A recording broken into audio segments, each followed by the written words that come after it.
Before we get started, I had a little bit of issue with some chemical I was using at work, so if you see these rashes on my hands, that's what it's from.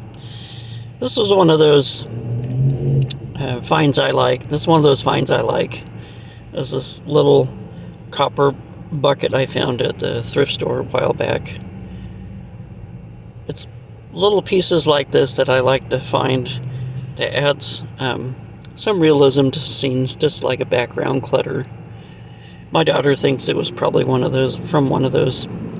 My daughter thinks it was probably from one of those grow your own herb garden or something like that. Of course, it's made in China. It appears to be either copper or copper coated. But I think it's a cool little find. Pretty neat.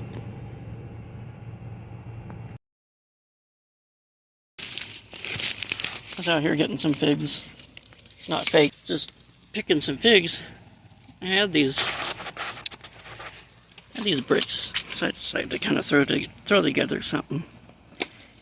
I really like when doing quick projects like this, just to get an idea of what I could come up with.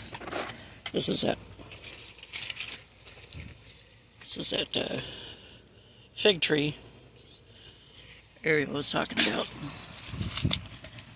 Got this big old piece of, I think it's granite. Yeah, it might be granite. I just kind of stacked the bricks around just to mess around with. I like creating little scenes like this. Anyways, do you guys like to create little scenes outside? It's fun for me. I enjoy doing it. Well, that's all I have for you. Thanks for watching. Don't forget to click that like button if you like this video. And please share it with friends if you think they'll like it. If you're not subscribed, please consider subscribing. I'd really appreciate it. And don't forget to collect, inspire, and create. I'll see you in the next video.